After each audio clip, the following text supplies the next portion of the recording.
Okay, welcome to the Nerd Citadel. It's been a while. We're, as you can see, we're both in our quarantine states, very scruffy, very unkept. But wanted to touch in with our many loyal Nerd Citadel followers. By many, I mean like 5. Our many follower. Probably Nick right now. Yeah, so God rest Nick's working, so we're down a guy. We are using a conference call to do our video today because Dyson is contagious. I might be. Nah, he doesn't have anything as far as we know, but just being safe. So Dyson's in his apartment. I am in my bedroom. There is my prized Secret Wars number 8, the first appearance of the black suit, and a word bubble that says Excelsior that Nick cut out. And there's pictures of me and my lovely fiance and my grandpa's Bach Technical Institute graduation ring and a Time Lord pocket watch. There are my curtains. So, some big news came out recently that I think it was the leading fan casting call was Rosario Dawson for Ashoka for Mandalorian, and it looks like we are getting our wish. You can't think of anybody better, really, to play that part. For those of you who don't know, Ashoka is from the Clone Wars animated series, and she is the apprentice of Anakin Skywalker. Do you know what race she is? No clue. Well, she's some kind of alien. Well, yeah, it's definitely not human. Technically, no one in that universe are humans. Right. Yeah, but she's a character that people have wanted for a long time to translate into live action, to translate into the movies. A lot of people think right now, though, that Mandalorian, including this in here, is actually the best live action iteration that we currently have of Star Wars. It 100% is. It does everything right that the newer movies, even the ones I like, don't do as well. Mandalorian is a simple story. It is concise. It's kind of episodic. Well, it's very episodic. It's, very adventure of the week with, an overarching story happening in the background that comes to the foreground. It gets Star Wars and sci-fi right. It doesn't take itself too seriously. It doesn't try to bog itself down with any kind of super deep meaning or any kind of, stance or political message or whatever. It's very basic. It's very Star Wars. Mm-hmm. Now, how do you think they'll go about working in Rosario Dawson's iteration of Ashoka? Mando's going to be flying around space looking for the home planet of little baby Yoda, and he's going to end up on some planet that Clone Wars fans might know of or might not. He's going to end up in some kind of battle, and he's going to be overwhelmed, and then zoom lightsaber, and Ashoka's going to make her appearance, and she's going to be like, holy shit, that's a baby Yoda. And Mando's going to be like, holy shit, what's a baby Yoda? And then Drax will be like, holy shit, why is a baby Yoda? But it's going to be strange. I guess they'll just lean on the fact that they can make whatever alien race she is, they can say that she ages much slower or whatever, because you do have to factor in this is, 5 years after the original trilogy ends or something like that, right? Yeah, And they may make her a little bit older. I don't know, because yeah, Rosario. Rosario Dawson's not that old, and we know that Darth Vader was very much an old man when he died. Yes, but Ashoka was also very young, I believe, during the course of that show. Not like a child, but she was young. Okay. Yeah, she wasn't a grown woman. But still, there's probably only during Clone Wars he was what, in his 20s. I guess. So there's maybe what, 10 years between them. I don't know. But well, there is also, like, I think Rebels left Ashoka in some weird Force dimension. Oh, okay. So maybe time is just different there. There you go. That would work. Yeah, I mean, we'll see. And maybe season 2 of Mando will kill her off. I don't know, but the other cool implication of this, though, is that this is going to be the first live action iteration of Star Wars that directly connects to the animated series. That is true. So I think that I think it's cool that they want to do that. I don't have any issues with that. There's normally a big hairy butt in there, but no, I'm actually okay with this. I want to see how they do it. I'm pretty trusting of The Mandalorian. Out of the whole first season, there was only like one episode that I wasn't crazy about. Mm-hmm. And that says a lot for me watching the first season of a show, because normally the first season of any show is where the show's kind of stumbling around, figuring out what it is and its footing. And for me to be like, man, that episode with Bill Burr wasn't that great. Well, staying in the world of superheroes, or I guess we're not really in the world of superheroes, but No, we're in the world of coronavirus. there's been some news that came out or was made more popular by none other than Kevin Smith. And he's now saying that he just saw this online just like everybody else. Although some people are having a hard time finding where it was said online. So there's some thoughts that he may have actually had this from a more reputable source and leaked it by accident. But anyway, the rumor is that Brian Cox will be reprising Daredevil in Spider-Man 3. And I would assume really? that would, or reprising Matt Murdock at least in Spider-Man 3. And I would assume that would be as Peter's lawyer, because we know that he's has some legal allegations against him. Yes. Hey, and you know what? In Insomniac's Spider-Man PS4, in the backpack fetching side quests, you can get one of his backpacks that has a business card from what is it? Murdoch and Nelson or whatever. Yeah, Murdoch and Nelson. And Peter always has like some kind of quip to say about the stuff you find in his backpacks, and he's like, "Oh yeah, that's that blind lawyer that gave this to me. Told me to hold on to it if I ever have any legal troubles." Wait a minute. If he was blind, how did he know I was Spider-Man? Something like that. Mm-hmm. So, cute little thing there. Just bring it all together.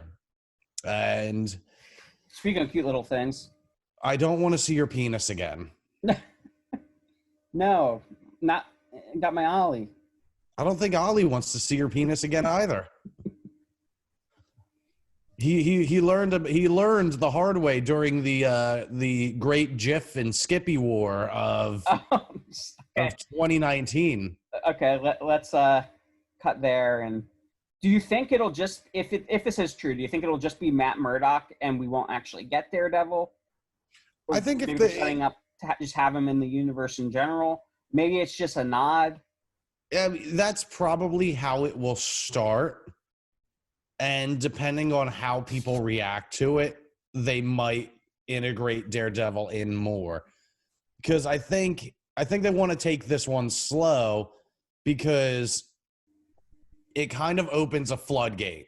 You know, if they're going to bring Matt Murdock in, they might as well bring Jessica Jones. They might as well bring Luke Cage. They might. It's like the J. Jonah Jameson thing though. It doesn't just because it's the same actor doesn't mean it's the same universe. Right, but people are gonna start expecting that. So take it slow and let it be a nod at first, and then when everyone starts going, man, it would be really cool if Daredevil was in there. It'd be cool if everyone except for Iron Fist was in there. And I will turn around and be like, excuse me, Iron Fist was fine. Y'all are just picky. I don't know if Iron Fist was fine. It was fine. The choreography sucked in the first season, though. That's really the big thing. Like, you're supposed to expect him to be this martial arts master, and he's not. I did like him very much when he guest starred in that episode of Luke Cage. Well, yeah, that is like that character's like pure personality, and that's what I like about him. Mm-hmm. And that's why I liked his show. Iron Fist season 2 was better, but the story was stupid. Mm-hmm. And it ended really stupidly. That show was just kind of dead on arrival. I really feel like Daredevil and Jessica Jones are the strong shows. Mm-hmm. Luke Cage would be better if he had better villains. Well, if they bring in Luke Cage, we could potentially see Luke Cage go up with the Hulk. That'd be kind of cool. That'd be fun. Plus, I don't know the actor's name that plays Luke Cage. I honestly don't know any of the actors' names in those shows other than, hey, David Tennant was Kilgrave. But the dude that plays Luke Cage does a pretty stellar job. He's awesome as that character. Oh, I don't know if we mentioned this in the previous video, but while we're on the Marvel news, Mark Ruffalo is going to be in She-Hulk. Oh, sweet. Good for him. Well, I mean, he has to be there to give his cousin a blood transfusion. That is true. I mean, maybe that'll be the only scene he's in. We don't know. Yeah. Now, or are they going to change the origin a little bit? Is he going to be Bruce Banner, or is he going to still be Professor Hulk? That's true. If they keep him Professor Hulk, well, if we're assuming that transformation was permanent, then he needs to be Professor Hulk. Unless they're going to really like confuse the shit out of us and like have not all, but have a majority of the shows take place in the alternate timeline. Well, or they could do the whole thing that they did in the comics where Professor Hulk turns out not to really be a merged Hulk, but rather just another personality that's Banner's idealized version of himself. I mean, maybe they could go that way. I don't think they would. I think they'll keep it a little bit simpler. I hope they do go that way though, because I felt very cheated on the whole conflict between Bruce and the Hulk. We really in Infinity War start to see that a lot more. And then they just kind of cheated us out of it and like, oh, off screen, everything was settled, everything's fine. Right. And yeah, that's a misstep. And I want the turmoil. I want everything to not be fine. I want Savage Hulk. I want World Breaker Hulk. I want the Devil Hulk. Fine. Fuck it. Let's do it. They're going to be doing Multiverse of Madness. Then fuck it. Kevin Feige and Marvel Studios have a lot of faith in what they're going to be putting out in the next couple of years. So I'm like, you know what? I don't want to hinder them. I don't want to wish any ill on them because most Marvel films are pretty good. Some of them are fantastic, and some of them aren't that good. But the vast majority of them have been at least pretty good. Mm-hmm. So, fuck it. Let's do it. I want multiverses. I want to see like 3 Thors fighting each other, all from different areas of time and space. I want to see Doctor Strange versus Black Doctor Strange.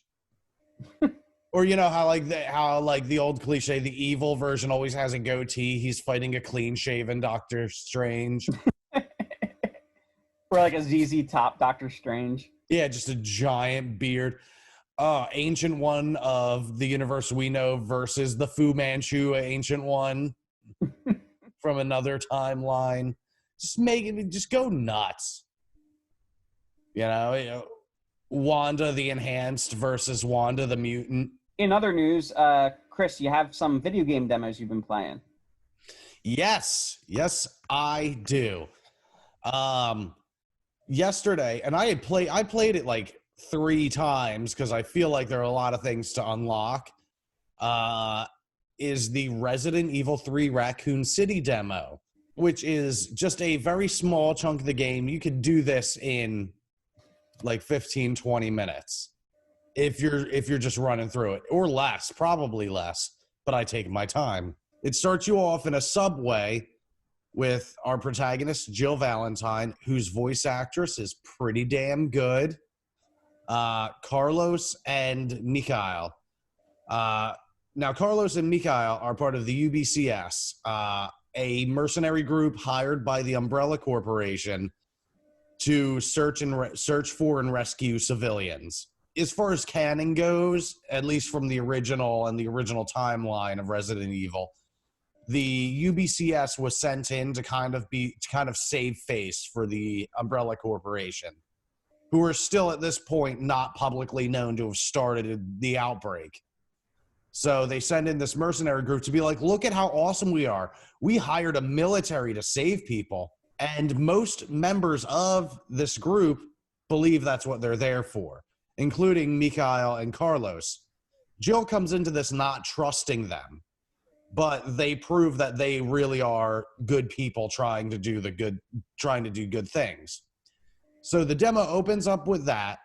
You're in a subway car with them, and a couple civilians are in another car. Carlos says, well, the train has no power. There should be a substation up on street level. Get up there and I'll tell you where to go. So from there, you work your way up to street level. And like the first thing I noticed upon hitting street level, and this is in the trailer, Jill crouching down through a grated door, and like people running, and then a zombie comes out. First thing I noticed is the amount of detail put into Raccoon City. Like this was a sprawling town in the late 90s, which does kind of conflict with the original idea of Raccoon City, which was that it was a small town. I like the idea of Raccoon City being like a metropolis. I like that a lot better. I think there's a lot more potential for that world. Mm-hmm.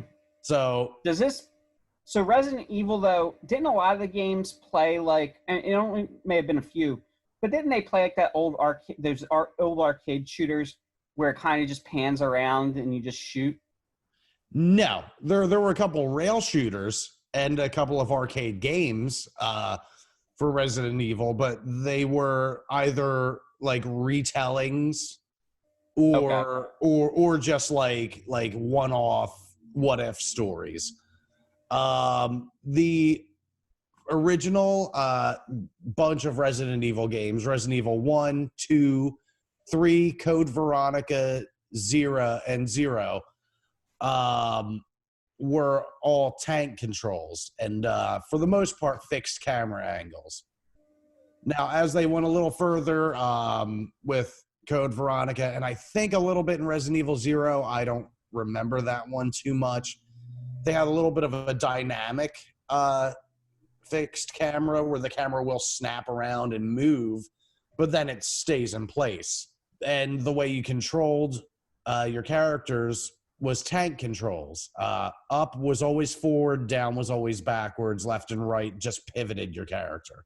It wasn't until Resident Evil 4 that they started doing over the shoulder. Okay.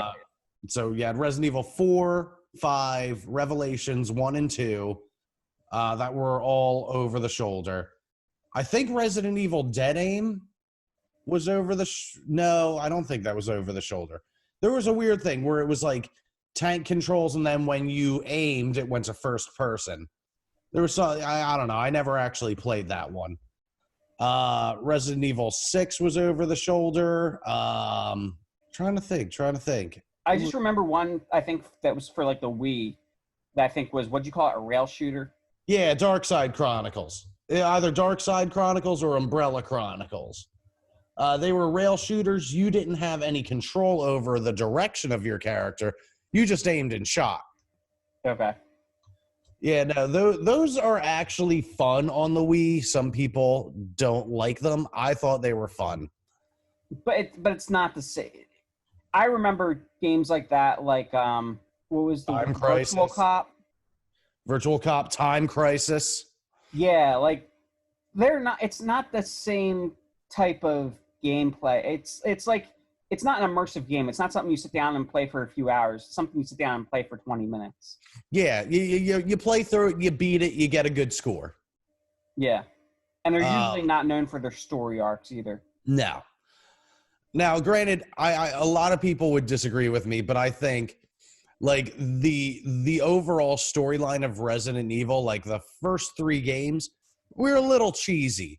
Like there was a lot of the cool, like, you know, corporate intrigue stuff, and you know, this evil corporation is unleashing bioweapons, and it leaked by accident, but then they're in a mad dash to cover it up. But there are a lot of really cheesy story elements in them too. And I think with the remake of Resident Evil 2 and what that started, I really wish I know that they already did remake the first Resident Evil many years ago. But it would have been cool to have had them remake that in this style that they're doing with 2 and 3 as well. Mm-hmm. Because, one, the voice acting has gotten a whole lot better. It still embraces the kind of campiness of the 90s style Resident Evils, but you have actors that are taking what they're doing seriously. Mm-hmm. Yeah, I don't know. I would have liked to see a little uniformity. But back to Resident Evil 3, because this game is going to be really good. It's going to be really, really freaking good. The control scheme is pretty much the same as Resident Evil 2, with the addition of a dodge button, where, zombies lunging at you, you hit the R1 button, and Jill will, like kind of duck and like roll to the side. Now, apparently, if you dodge properly and then aim, Jill, you'll enter like a semi-bullet time where Jill can pop off a bunch of shots on a zombie. Okay. But I haven't even tried that because I'm like going through every area, because there are little statues that you can break, and there are 20 of them, and I want to know what happens if you break all of them. So I'm literally killing everything. I'm shooting zombies' legs out. That way I can knife them in the brain. That way I can take like 20 minutes in each area looking for these little toys. But what that allowed me to do is get fully immersed in the environment. And you said this is just a remake of the original Resident Evil 3? Remake, there's definitely reimaginings happening too. Okay. Are they going to continue like on a different timeline from here on out? Do you think they're going to change story elements? I mean, the overall, like the major beats haven't really changed. Now they're doing a couple of different things with Resident Evil 3. We find out through this demo that Nemesis, the big bad monster of the game, is able to seemingly infect existing zombies with like the tentacles and shit that he can shoot out. So now you have zombies that have tentacles coming out of their faces coming at you. Okay. Yeah, it's odd. You'd have to see it. I had a hard time understanding it when it first happened. So I don't think the timeline is changing too much, but I would like to see it go forward. What Resident Evil 2 and Resident Evil 3 are setting up are a really good like framework for a series of games that could be really, really immersive. They're like, these games are actually kind of scary. Mm-hmm. They don't do a whole lot of the jump scares, at least not in the demo. There isn't a whole lot in the way of jump scares. It's environmental fear. Okay. It's walking into a dark building, looks that looks so realistic, and actually being afraid to turn the corner because you don't know what's there.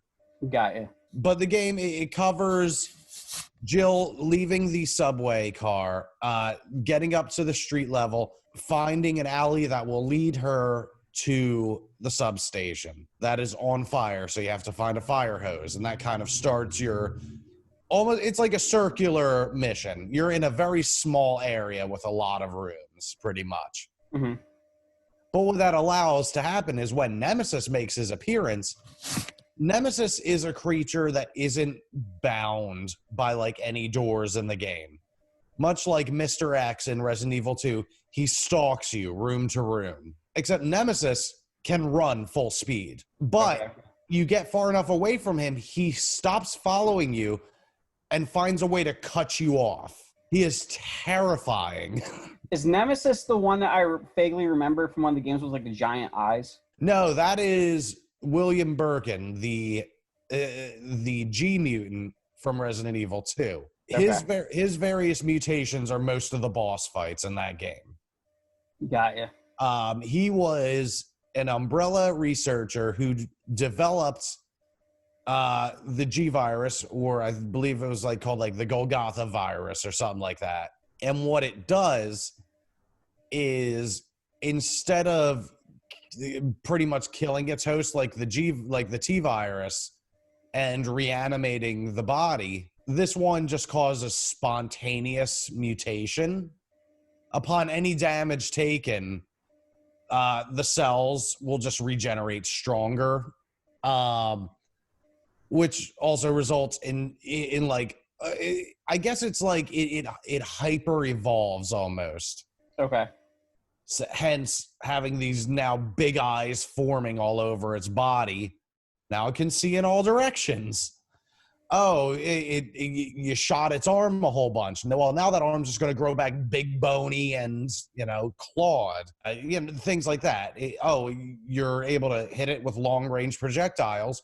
Well, it'll just keep getting faster and faster until eventually it turns into a giant slug.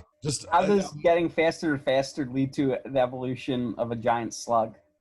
It becomes a bullet sponge. A bullet sponge? It becomes a bullet sponge.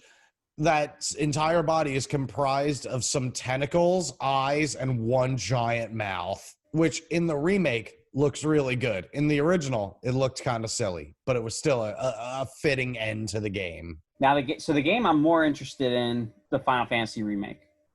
Final Fantasy VII remake is really, really, really good. It's really, really, really good. Okay. There were some issues, some things that I like initially had problems with, but then warmed up to, but still have certain concern from me. Mostly, well, first things first, gameplay is so good. This game is the mechanics similar to Kingdom Hearts, like they're originally comparing it? Kind of. Yeah, they're pretty similar. One of the things that makes it a little better than the Kingdom Hearts style, and it's been a long time since I played Kingdom Hearts, but from what I remember, even if you're like selecting spells or going through a menu, the fight is still going on in real time. You can run around and be selecting your spells at the same time. Right.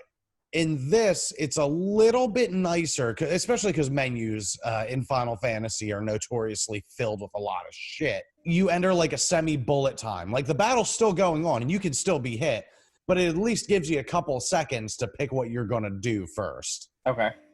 So it's a little bit nicer. I think it makes combat smoother, and combat is smooth as butter in this game, baby. So nice, so fluid, and not every like the basic Shinra soldiers.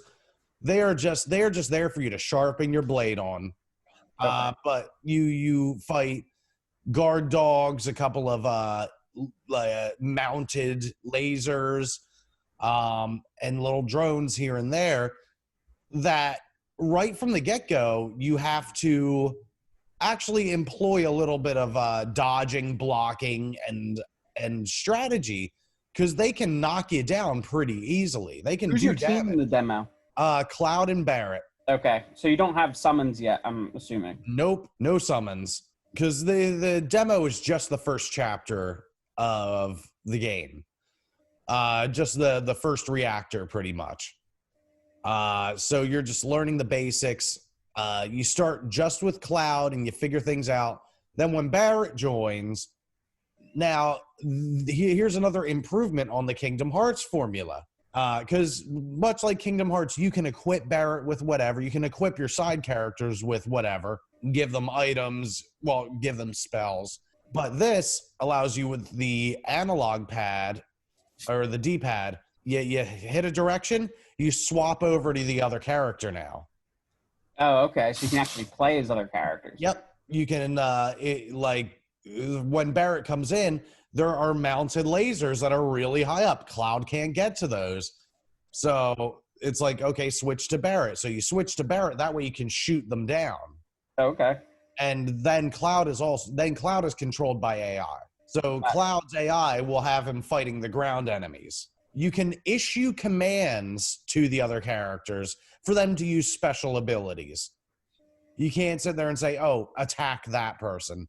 That's something you have to choose yourself. So swap back to that character. First boss fight of this game is also really fucking hard. I still haven't beaten the first boss. How extensive is the demo? How what? How extensive is the demo? How far does it go? Do you know? I mean, in terms of how it compares to the original, like 10, 20 minutes. Okay.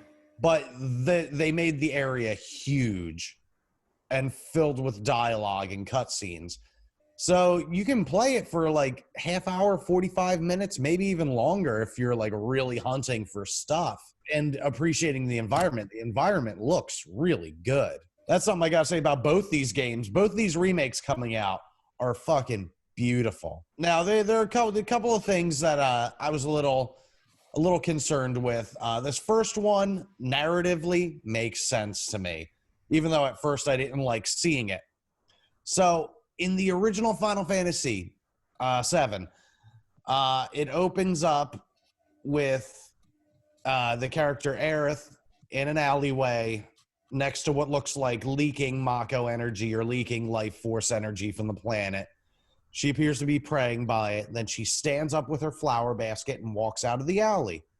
In the remake, it opens up the same with her looking like she's praying or communicating. And she stands up abruptly and looks off into an alley, and it's just dark. You don't see anything.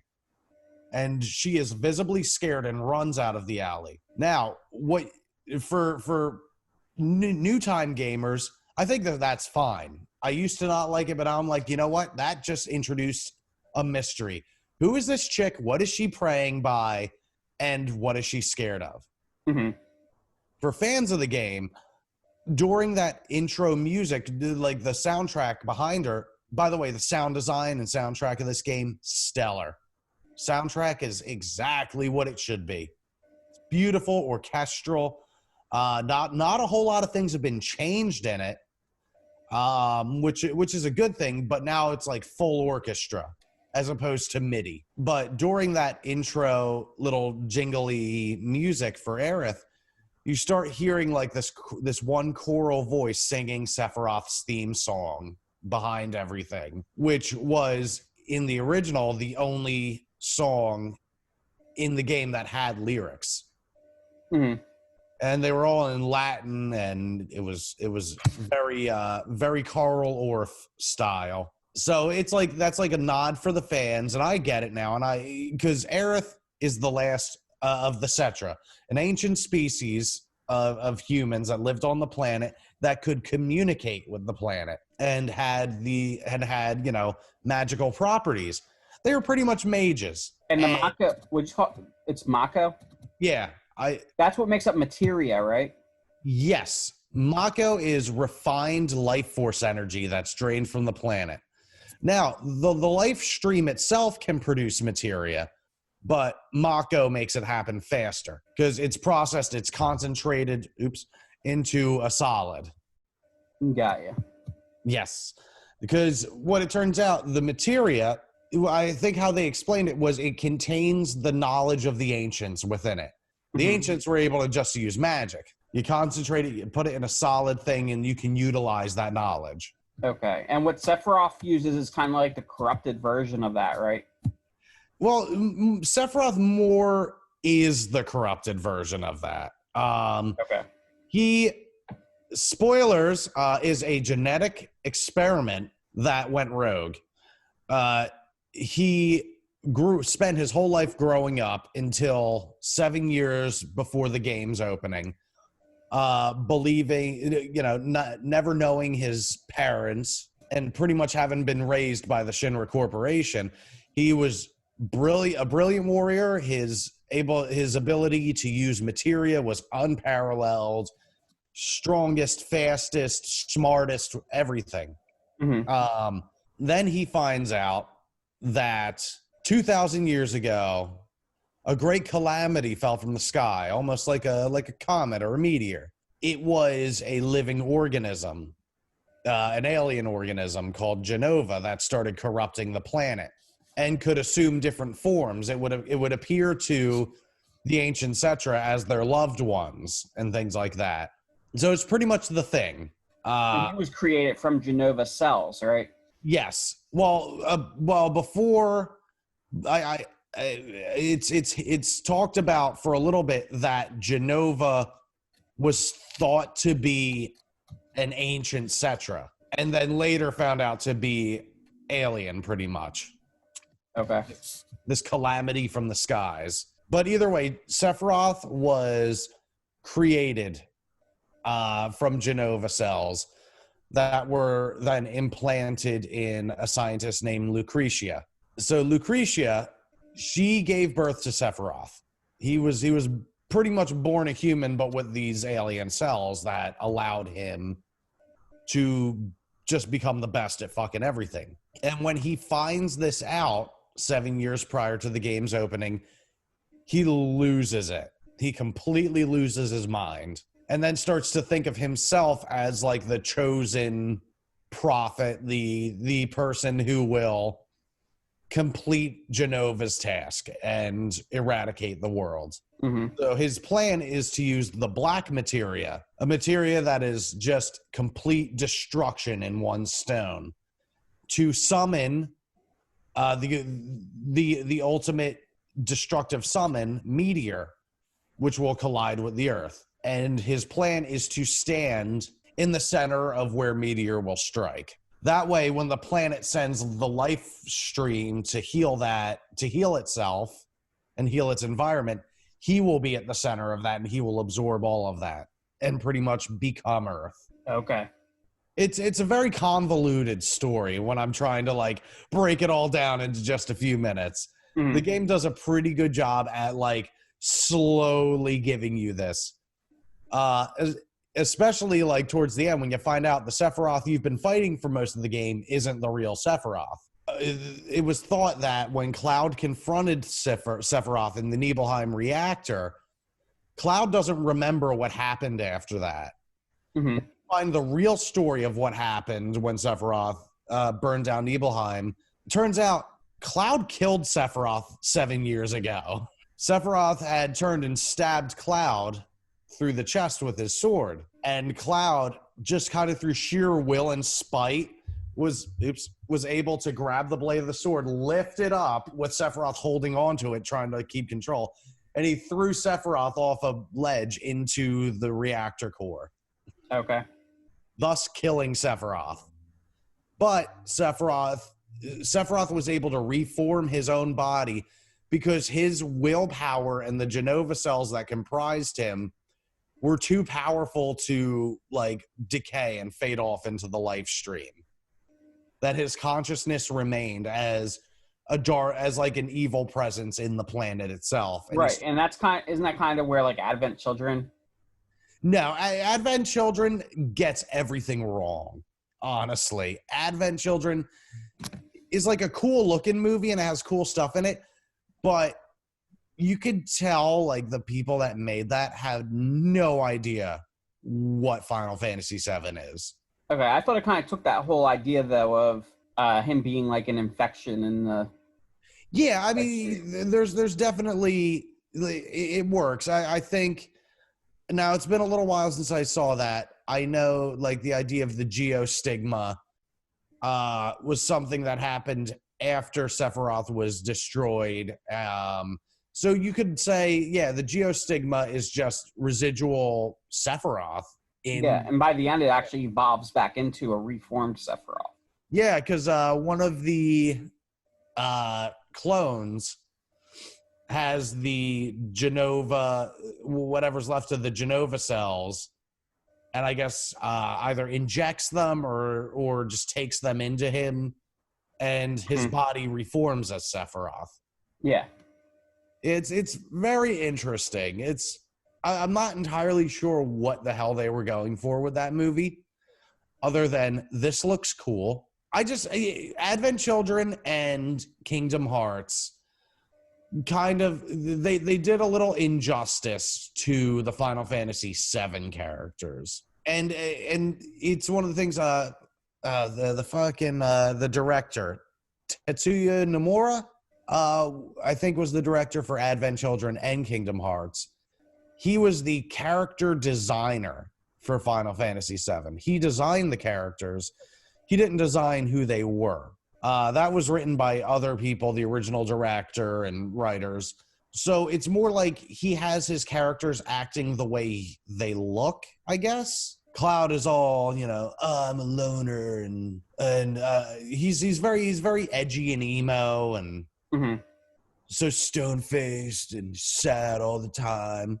Yeah, and if you play the original Final Fantasy VII, that's really not his personality. He's kind of a goofball in the original one. Right. His character arc is in the original one is kind of getting over his past and accepting responsibility for the actions he makes. One of the last lines he says before the final boss battle, I'm pretty sure, is, "All right, gang, let's mosey." Like, he has serious moments, and he starts off the game as a man of few words, but by the time you meet Tifa after the first reactor, he's opening up, and he's like, "Oh, remember when we were kids? That was awesome." And he laughs, and they have a good time. Advent Children and Kingdom Hearts make Cloud way too serious. He's way too serious. He's way too much of a loner. I'm just a man in the wind. And Sephiroth is the darkness that resides in me, which is not true. I think they took the storyline where turns out Cloud is a clone of Sephiroth, and we're like, oh, I get it. We can run with that. When they say clone, he's not really a literal clone. No, he's considered a failed Sephiroth clone, but Cloud Strife was a real person that lived in Nibelheim. Right. They took soldiers and modified them, right, to try to get them to be genetically similar to Sephiroth. Yes, that was something that they did with people in the soldier program, and I think that's what they were going to do with Cloud, because he remembers himself as a soldier. Turns out that's not true either. He was a foot soldier, pretty much. Okay. Pretty much military police. He wasn't part of the elite soldier program. But after his fight with Sephiroth, he was still mortally wounded. So Shinra scientist Hojo took him and Zack Fair, who was also there and also critically injured, and pretty much tossed them in like Mako test tubes, trying to modify their bodies with Genova cells to be like Sephiroth. Now the Genova cells took to Cloud. Technically, so I guess technically they saw it as he was no longer Cloud. He was now a genetic clone of Sephiroth or something like that. Because they leave it a little ambiguous. I'd have to play through it again. Because in the live stream, Tifa encounters the spirit of Cloud, who's like, you got to help him get back to himself. So she's working with Cloud. We've been playing as the real memory of Cloud of what really happened in Nibelheim, and the spirit of a child Cloud that is the real Cloud. Mm-hmm. But then when you finish that part, they all come together as one. The real Cloud's spirit is like, when Tifa's like, but to me and to everyone else, he is Cloud, and he will always be Cloud. And little kid, real Cloud spirit is like, I think he would like that if you told him that. So it's like, it's this weird thing going on. What is it with Final Fantasy games and Kingdom Hearts games and taking characters and having like different aspects, different versions of the same character? I don't know. Well, the thing is, like, as far as Final Fantasy goes, like, they hadn't really done that before. Like, that Final Fantasy... Well, no, but in most of the games after that, or at least in the one I'm remembering where they had, was Final Fantasy X, Aaron was another... Oh, yeah. Yeah. Aaron was the spirit of the original Aaron who was killed 1,000 years ago, trying to defend Jecht, who was killed around that time and then came back as the Great Calamity Sin. Yeah. And Tidus, who has spent his whole life believing he was Jecht's son, isn't actually Jecht's son, but he is a construct by the Wills, as was his whole city, was just a construct of fake memories. And when you start the game as him in the future, that's actually pretty much just him being activated. Yeah, and don't get me started on the whole Ansem stuff in Kingdom Hearts. Oh, yeah. Ansem was a scientist who had an apprentice who then became the scientist and took the name of the scientist. But he's also Xehanort. Yeah, let's not get into that. It's about as convoluted as you can get. Yeah, I like, just briefly touching on Kingdom Hearts, I think that's the only thing I don't like about it, is that because like the first one, I think narratively is perfect. Mm-hmm. It introduces some slightly complex things, but it still keeps it down to light versus dark, good versus evil, and who are you and where do you fall on this spectrum? Right. And how can time change you? Like, Riku is like the perfect example of like, how does time and environment change you from a good person to a wicked person and then back? Mm-hmm. Then you get to like the second one, then they're like, oh, well, now we're going, because first we had like the people who were alive and the heartless. And you're like, okay, I get it. And then they're like, okay, well, now we're going to have and whatever the hell he is. Because I forget what Roxas is. I know who he is. The nobodies? Yeah, the nobodies. So, yeah. Oh, yeah. Sora, remember when you found out that Kiri's heart was inside of you? So you stabbed the Keyblade into your own chest, becoming a Heartless for a little bit before getting your heart back? Well, when you did that, it split your soul in two. And now Roxas is your nobody. And then you have like, you got Riku and Xehanort's nobody. Xehanort's nobody's nobody. Xehanort's nobody's pet Heartless. The and then Xehanort's really Diz. Or not Xehanort. Ansem's really Diz. Yeah, Ansem's really or Xehanort's really Riku. But Riku is also really Riku. And then you have old man Xehanort and young Xehanort, who is really Terra or a clone of Terra. I don't know. It gets really, really... it gets really convoluted. And end of the day, Final Fantasy VII Remake, really, really good. We went off on a little bit of a tangent there. I think there's a little too much Sephiroth baiting in the first chapter of the game. I think narratively, sure, it makes sense, but it's introducing too many mysteries at once for the player. I think it's good enough being like, oh, who is this terrorist group that I'm part of, and who was that flower lady afraid of? Like, I think that's a good mystery to start off with, but then it turns into people will be like, oh, Cloud, what was it like in training for Soldier? And then, like, it'll show Cloud, and then, like, static will start fading in around him. For the player, it's like, why is anytime anyone asks Cloud a question, does the screen go to static? And then he just sits there, and everyone and other characters acknowledge that he's just, like, zoned out. And then all of a sudden, Cloud will be like, I was first class. I don't like to talk about my training. It was rigorous. And they do start off making him really serious, like emo Cloud. And I'm like, oh no. I want fun-loving Cloud. But then, randomly in a battle, it's after Barrett joins you. Now, Barrett's already kind of funny because of, like, how emotional and loud he is about his cause. They make him very much like the original game Barrett, except this one curses openly now. So he's very animated and he's very emotional about saving the planet. And that's kind of funny as it is. But then in a battle, after you beat the battle, Barrett says to Cloud, he's like, so what are you, 20-something? And Cloud's like, first class. Soldiers don't go up to rank, only go up 3 ranks. Or something like that. And Barrett's like, I don't give a shit about your rank. I'm asking how old you are. And it's like, I don't consider the scene very funny, but the fact that it happens shows that there's going to be fun in the game.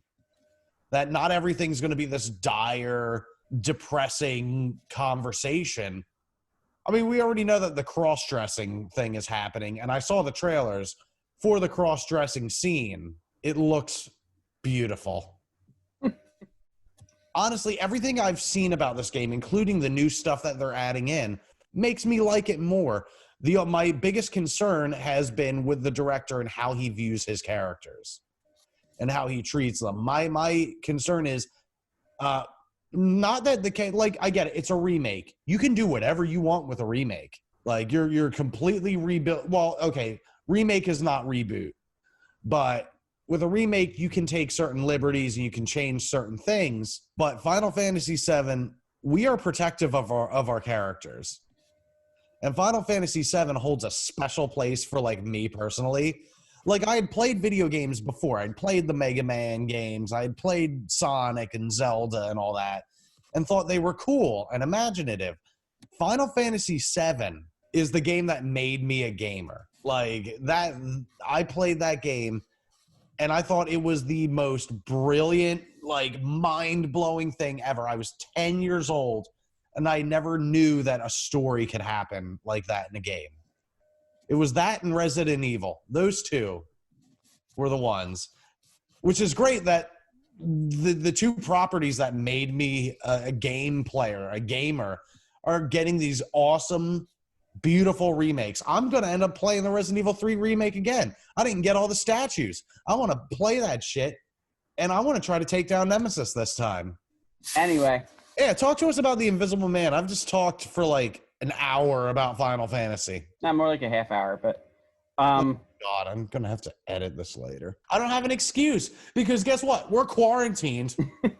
So I saw Invisible Man because right now they're making movies that are in theaters, which are currently closed, available on demand. So the other night we watched me and Amanda watched Invisible Man, and I gotta say I was very happy with it. I don't remember, I know at some point I saw the original Invisible Man movie. I don't remember too much of it, but in this iteration, are you prepared for spoilers? Yeah, I don't care. Invisible Man in this iteration, Griffin is very abusive towards his girlfriend. He's extremely controlling. There's allusions to how he was being controlling of other people in his life, his brother, and it starts out with his current girlfriend. They call her C throughout the movie. I don't remember if it was Cecilia or sealer. Anyway, C drugs him and escapes his very large estate and has her sister pick him up. He runs at the car, punches the window, breaks the window. He gets cut. She in getting into the car, she drops the what she used to drug him. He finds it. Flashes forward a little while. We discover that he has apparently died, left $5 million to her. And then that's where the movie really starts to take off. Sure, he died. Yeah. And apparently he was an expert in optics. And long story short is that he made a suit that allows him to be invisible and just wreck her life. And turns out that she's pregnant, and he then wants to be in the baby's life. He sets it up to look like his brother was the Invisible Man the whole time. Rewind a little bit. He did a bunch of things to make it look like she was crazy, and makes it look like she kills her sister in a crowded restaurant when he picks up a knife, and her sister, for the first time in the movie, doesn't think that C is crazy, and then the knife slits her throat, and then the knife gets put into her hand. But anyway, so they make it look like her brother is actually the Invisible Man. He confronts C and her friend who took her in. I can't remember his name. They end up killing him and then finding Griffin in his house in like a hidden room, locked up and battered, and make it look like, and he talks about how his brother was really the one throughout his life controlling him and whatever. Of course, that's not really true. Of course not. At some point in the movie, C found another costume, which she hid in the house. She goes there, making it look like she's going to make amends with him. She's careful to be on camera, and she walks out of the room to apparently go to the bathroom. And then he picks up a knife and slits his own throat. She comes back crying and all. And, of course, she had actually gone, put on the other suit, and killed him herself. Of course.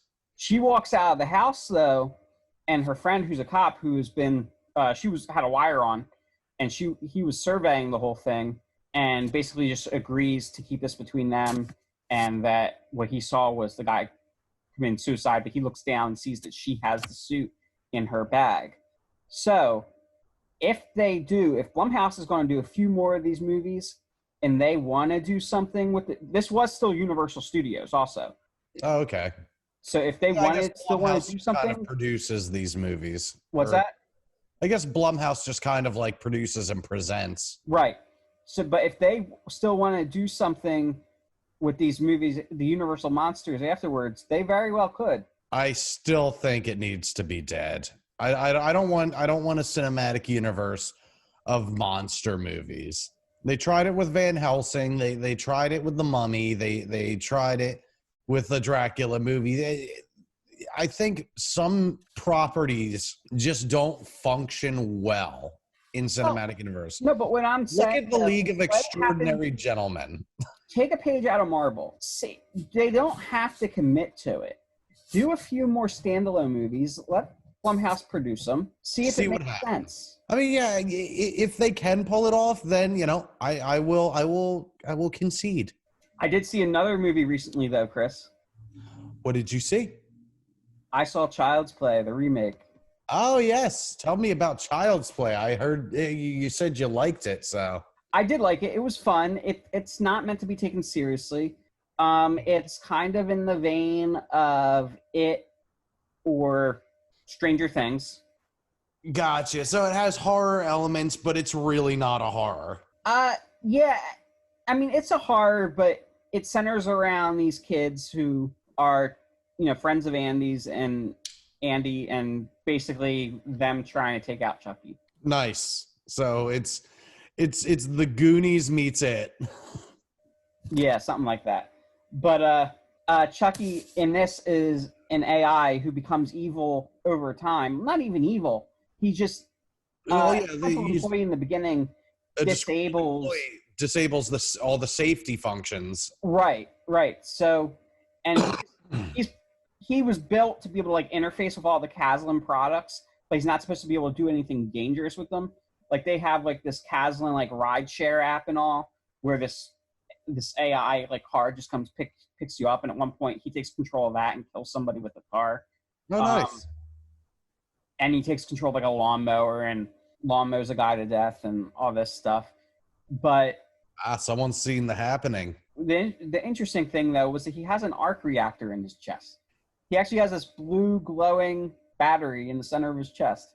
And the first time they tried to defeat him, they hold him down and pull it out. And another guy like in this like workshop below the apartment who looks strangely like Jack Black gets a new battery and puts it in him, and it lights up, and it's just very Iron Man-esque. So I'm waiting for the crossover Iron Chucky movie. I told you about the whole thing, how like the whole red eye thing, they made it so that when his eyes glow red, it's because he's glitching.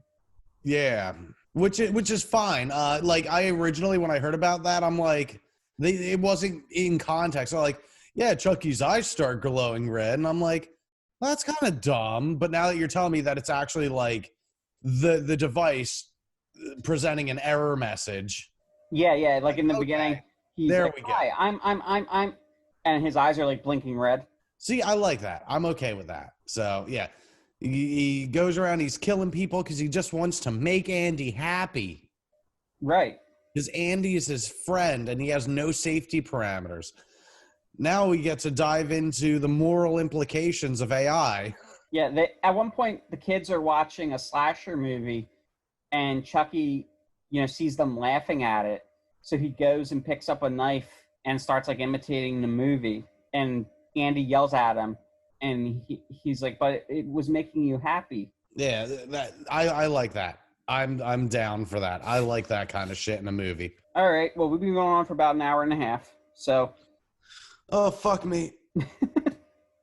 Oh, my God. All right. Well, I guess that's all she wrote here at the Citadel.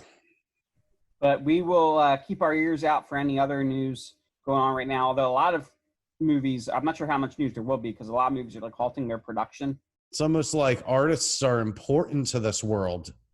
Government. Apparently they're not life-sustaining, so. No, I mean, it's true. They're not life-sustaining. They're soul-sustaining. But beer distributors are life-sustaining. Yeah, apparently. Well, it's good that, holy shit, we are going to turn into Stalin-era Russia. Everything's going to close. Government's going to take everything over. They're going to find a way to enact martial law, and then all people are going to be able to do to get by on this bitch of an earth is drink. Oh, it'll be okay, Chris. Everything's going to be okay. Look, I can't become Lord Humongous from Road Warrior if our lives become, like martial law. Then I'm going to have to settle for Last of Us style, which is way more brutal, and I'm way more likely to get my ass killed. Road Warrior style, I can at least gather a small harem and wear bondage gear, and confront people and be like, there's been too much bloodshed, but I will offer you another chance. Just walk away.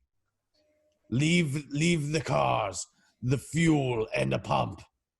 Just walk away, and we will spare your lives. Just walk away. We will give you safe passage through the wasteland. That's the future I want. All right. Well, until next time, stay nerdy. Stay nerdy.